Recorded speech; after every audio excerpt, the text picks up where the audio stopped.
Greetings, fellow fans of Clash of Clans. It is your host, Galadon. Thank you for stopping by for another exciting, informational, and hopefully entertaining episode of Clash of Clans Attacks, talking about banned players. And not just your typical, oh, that guy got banned, but we're going to talk about specifically 5 instances where players can be, have been, or will be banned for violations of Supercell's terms of service. And number 5 is going to tell the story about a very famous multi-million subscriber YouTuber and the absolute truth about what happened and why he is banned from Clash of Clans.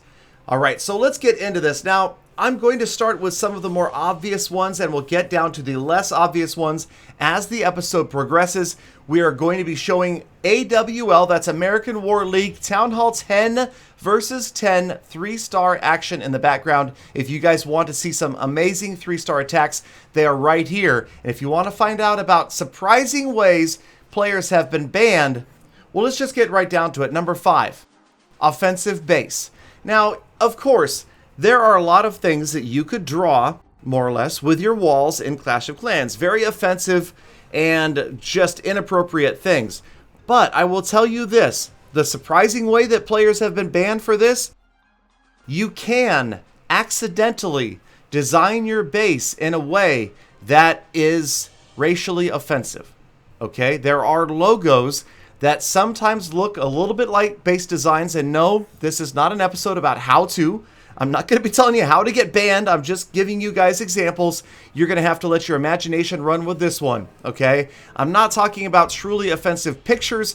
I'm talking about the wall layout can look like something offensive, and players did not even realize this, were banned from Clash of Clans. Now, the good news is temporarily. If it's your first offense, you're going to be informed and you're going to be warned. Usually shorter than a permanent ban for something like this. But be careful. When in doubt, change it out. Don't make it where it could be considered offensive. All right, that's number 1. Moving on to number 2, and this one is a little bit vague. It's called phishing. Okay, now players have reported to me they've been banned for phishing where it is ambiguous. Okay, now what I'm going to tell you right here is just don't ask for other players' personal information. First of all, Clash of Clans is not a dating site, and I hear this all the time. I've been in Global almost every single day in the past week or so, and man, I need a girlfriend, I want a girlfriend who is a girl, seems to be one of the most popular things in Global. No, just don't, okay? Because then if it leads to that, first of all, you don't know who you're talking to. Second of all, if you are after somebody's personal information, it can be seen as phishing. And phishing, by definition, it's kind of complicated, but what that means is you could be under false pretenses trying to obtain somebody's account information, personal information, and you can be banned for that if somebody takes offense and reports it to Supercell. Again, something to be careful about, and something I know personally other players have been banned temporarily for this, not realizing that they were violating Supercell's terms of service.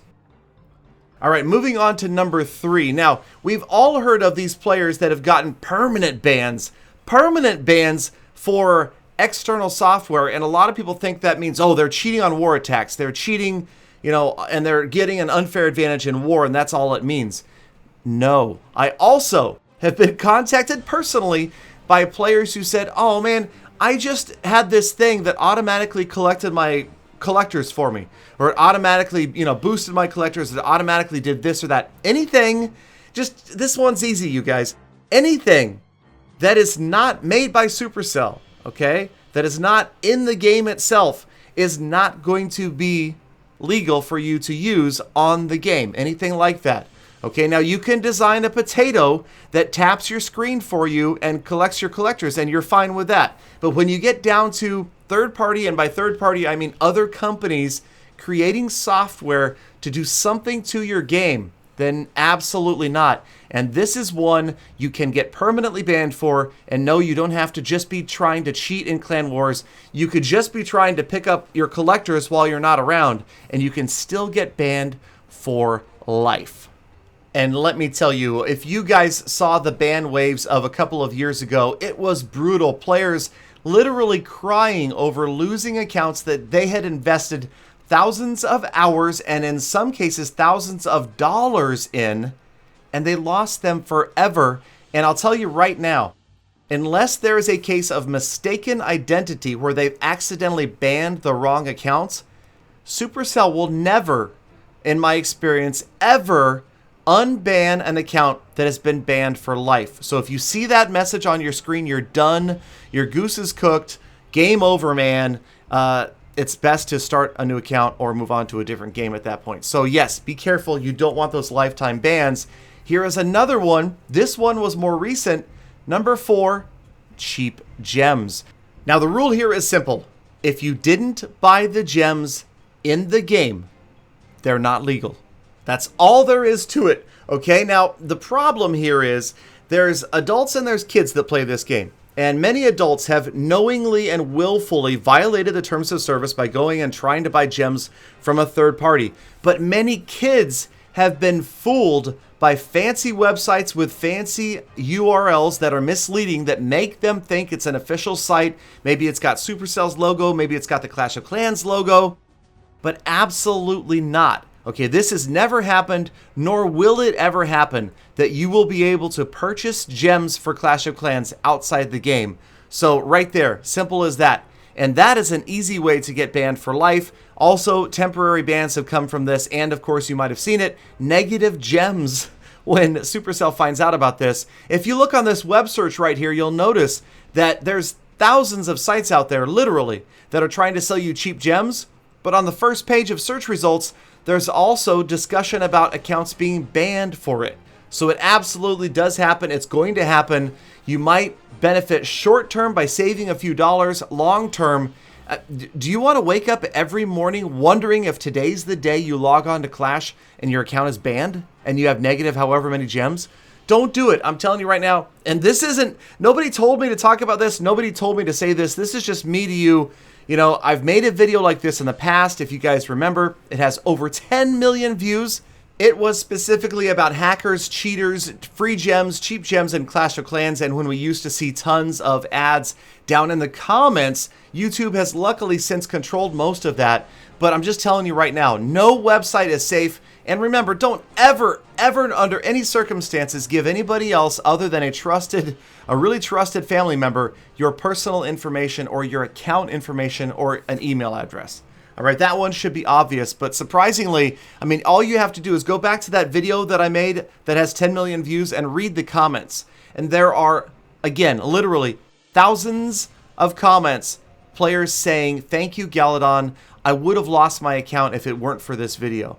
Okay, so I know you are one of the smart ones probably who knew this information, but there's always players out there that don't, and it can't hurt to do a good deed and to spread that information just a little bit further.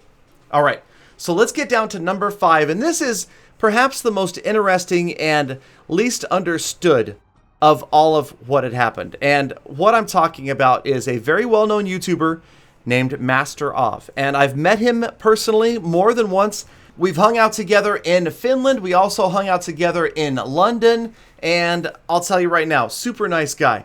But what happened to him is misunderstood by a lot of people. So what I'm going to do is tell you the facts of what happened, and then I'll tell you what my opinion is. And I know that I've said opinions are like butts. Everybody has one and they all stink. But I think in this case, I'm pretty sure, I'm about 90% sure that I have the truth of what happened, and my opinion is accurate. Okay, so Masteroff, skillful YouTuber, important obviously in growth to try to grab views. So there was something that was happening in Clash of Clans several years ago that was controversial, and it was giving players an unfair advantage over other players in war.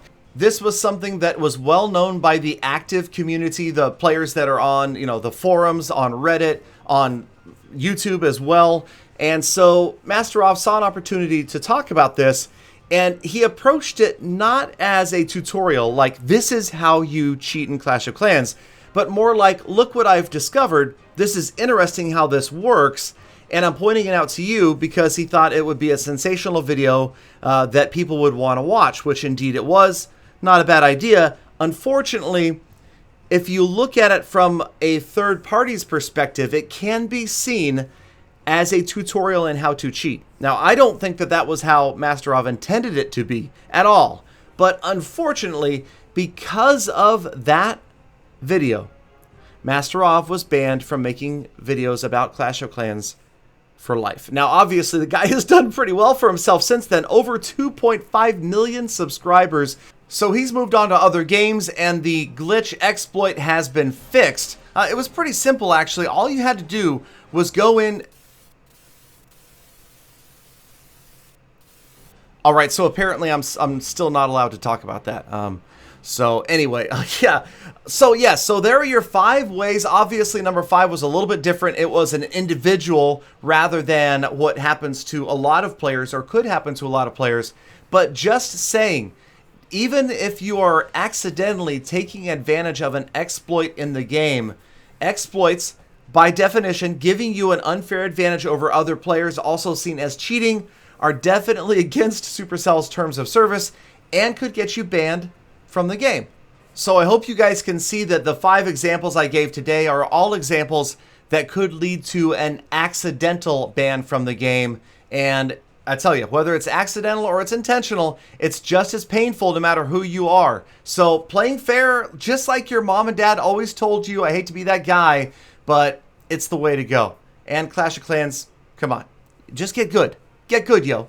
All right, that is going to wrap up today's episode, and it looks like that's about to wrap up all of these 3-star attacks, 10v10 attacks. Hope you guys enjoyed those. Obviously, we've got some great players in the AWL. Thank you again for sharing those replays with me. Thank you, Sarah, for recording these replays for me. And man, 10v10, those witches, once again, super, super strong. Now, if you guys have other bits and tidbits of information, advice you would like to pass on to other players, the comments, I know it's full of trolls, but sometimes it's full of good information as well. So drop down there and let me know what you think, and let your fellow Clashers in on some good information. Thank you guys, as always, for hanging out with me for a few minutes. Hope you have a fantastic rest of your day. If you haven't subscribed already, hit that sub button. Get ready for exciting Clash of Clans updates by the end of this year.